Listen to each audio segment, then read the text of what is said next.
The Passion of our Lord Jesus Christ according to Mark.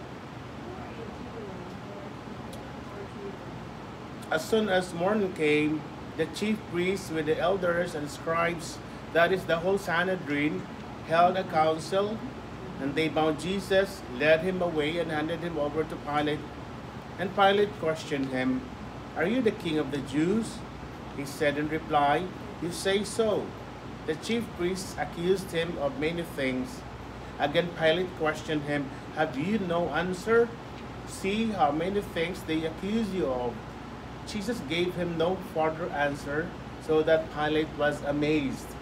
Now, on the occasion of the feast, he used to release to them one prisoner whom they requested. A man called Barabbas was then in prison, along with the rebels who had committed murder in a rebellion. The crowd came forward and began to ask him to do for them as he was accustomed. Pilate answered, "Do you want me to release to you the king of the Jews?"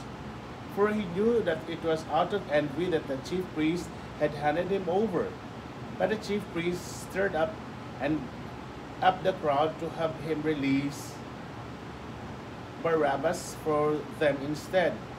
Pilate again said to them in reply, "Then, what do you want me to do with the man you call the king of the Jews?"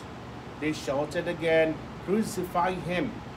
Pilate said to them, "Why? What evil has he done?"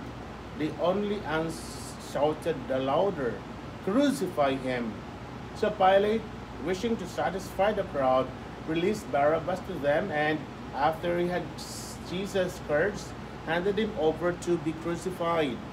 The soldiers led him away inside the palace, that is the praetorium, and assembled the whole cohort. They clothed him in a purple, and weaving a crown of thorns, placed it on him. They began to salute him with, "Hail, King of the Jews," and kept striking his head with a reed and spitting upon him. They knelt before him in homage, and when they had mocked him, they stripped him of the purple cloak, dressed him in his own clothes, and led him out to crucify him. They pressed into service a passerby, Simon of a Cyrenian, who was coming in from the country, the father of Alexander and Rufus, to carry his cross. They brought him to the place of Golgotha, which is translated place of the skull. They gave him wine drugged with myrrh, but he did not take it. Then they crucified him and divided his garments by casting lots for them to see what each should take. It was 9 o'clock in the morning when they crucified him. The inscription of the charge against him read, "King of the Jews."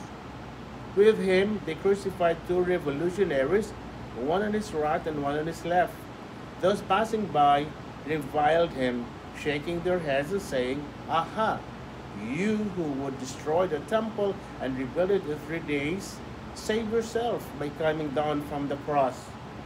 Likewise, the chief priests with the scribes mocked him among themselves and said, "He said others cannot give himself.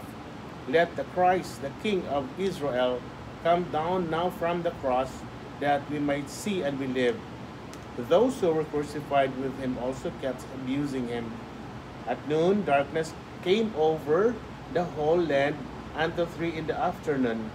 And at 3 o'clock, Jesus cried out in a loud voice, "Eloi, Eloi, lema sabachthani," which is translated, my God, why have you forsaken me?"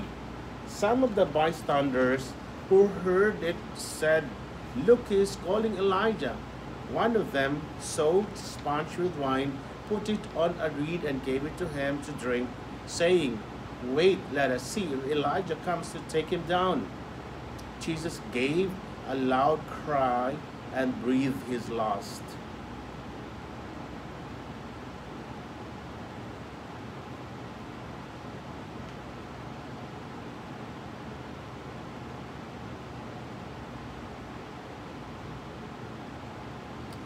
The veil of the sanctuary was torn in two from top to bottom. When the centurion who stood facing them saw how he breathed his last, he said, "Truly, this man was the Son of God." The Gospel of the Lord. Praise to you, Lord Jesus Christ. In the words of the Holy Gospel,